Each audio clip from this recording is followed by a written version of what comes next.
All right, guys, this is gonna be a 16-part video. No, I'm just playing. This is gonna be a video about 5 reasons why I like these things right here so much. Stay tuned for more past the intro.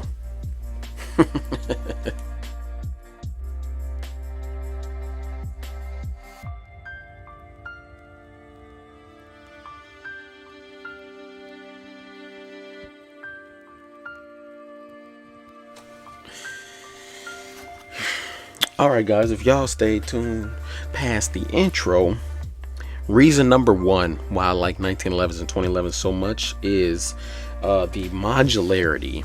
Now, when I say modularity, I mean just the exchangeability of the parts and how you can get it to fit your hand. Now, let's say you get a frame like this, right? You like, okay, I want to put a commander slide on there.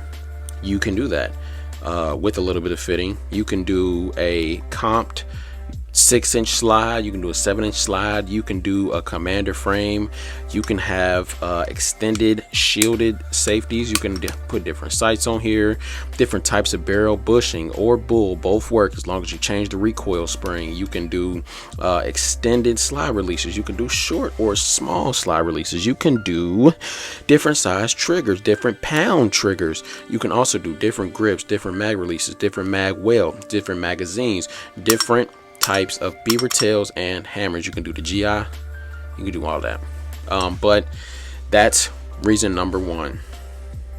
All right, reason number two, and this goes hand in hand with the last one, is really the customizability and modularity. So how you can customize it because of the availability of all the different types of parts. It really makes you think, especially with the price tag that you're putting on one of these or putting into one of these. If you're making it yourself, you really have to think about the different types of parts that you're getting and like, what are you using it for? If you're using it for duty, you obviously want to have a heavier spring, so you have to replace the spring in the main housing. You have to change the recoil spring so it doesn't recoil as much. You have to make sure that's perfectly tuned so that you can return back to zero. You have to probably cut it for a red dot or get it cut for a red dot plate so that you can, put different plates on there for the maybe you want a bigger sight for the, Holosun just came out with the completely batteryless Holosun with the Delta Point Pro fingerprint. You can get one of those for there. Maybe you want a competition, right? You can put a shielded safety on there, so that way you can have your thumb and both your thumbs on your slide release and the thumb rest. You can have both of those shielded so that when the slide reciprocates, you don't have to worry about it pinching you or slapping you, whatever. You can have it fit to your finger so that nobody else necessarily, maybe you have somebody that you don't want shooting it and you know that they have big old fingers and you know that they're gonna end up being like this or something. I don't know. Anyways, you can fit them to different purposes. Like, this is my dedicated leather holster Big Daddy Kane, gosh darn, big boy. This is my big boy right here. I use this to comp it, and I use it to carry in a suit jacket with a leather holster, shoulder holster specifically. That's what I built this for. That's what I wanted it for. I just wanted it because I wanted it, and if you got a problem with that, oh well, too bad, it's mine. This one, I specifically designed it for concealed carry. That's why I have the enclosed emitter. That's why I have the backup rear notch and the iron sight. That is a night sight. That's why I have the flashlight on it. And that's also why I have ran this so much, so that I can know that it is reliable. That's why I have the extended lever and the slide release, so that when I'm reloading, I don't have to think about it. I automatically just put my finger up and boom, it's already there, and then slide in, boom, and I'm already ready back to action. That's what I design them for. You can design them for different purposes, and Glocks, you can kind of do that, but these are more modular because, especially the 2011s, you have the different size frames, slides, and grips. 3 different modules instead of you got the double stack 1911s, I guess you could call this, and it's really just the slide and the grip is one. So not as much options, as well as you could put lights, lasers, chainsaws, flamethrowers, whatever you want to put on the rails. in addition to different size grips and size triggers.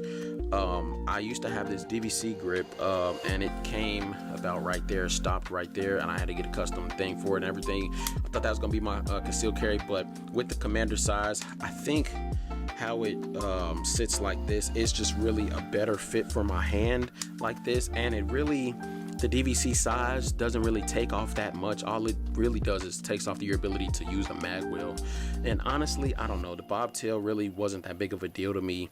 I am gonna be trying that idea later down the road with another project, but for now, this works fine. This is fitting my need, and my need is concealed carry, and that's what I do with it. And I have built this for that specific purpose. Next on the list, the grip angle is one of my favorite things about this. It just fits the hand so naturally, especially when I'm just going in to grab it and I hear that, you know, that boom off of there, and you know, I just, once I grip it and I have it fitted on all of my angles and stuff in the backs and on the fronts, once I grip it, it just fits my hand perfectly, and my hand just naturally goes, usually my hand naturally goes like this, but with these, my hand naturally goes high to ride that safety so that I can really bear down and push down on this. That's one thing John Lovell got wrong about these 1911s. I'm gonna make a video about it. I'm gonna make a short about it. I'm gonna challenge him, and he's gonna see it and laugh probably, but I don't care. He's wrong, I'm right. Just like James Yeager, it's okay. But yeah, the grip angle is always so nice on these. Compare that to the Polymer 80. You can see it's kind of the same, but these are meant to be modeled after this. This is the OG, this is the original. These are just the upgraded Glocks. Glocks have more of a plate, plasticky, like more of a canted in angle. Even with their new grip straps and beaver tail add-ons, whatever, those are still, in my opinion, stupid. And they also have grips that you can add to the sides, add more girth to know your worth, and then you can take off some so that you don't get none. I don't know. Anyways, you could do that.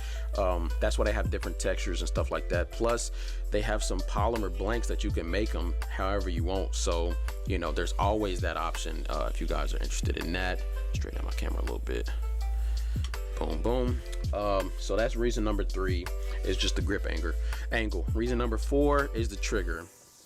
I'm just gonna demonstrate this. All hinge triggers are basically the same, unloaded. So we're just gonna go for it. So this is where it starts. It's gonna go as slow as possible. Still creeping, and I hit the wall right there, and then from there, bam. And then the reset on that, reset from there, boom, and then bang. Now let's compare that. I'm gonna do my worst and my best trigger on this. So of course, clear. So this is a trigger that's actually not fit to my finger, but it's a lighter. So we're gonna do, that's all to take up right there. You're already at the wall. Not that much pressure. Boom. And then the reset, I have to do this real slow. Boom. Okay, and then what we're gonna do, the take up for this is basically nothing. So we're gonna do a take up.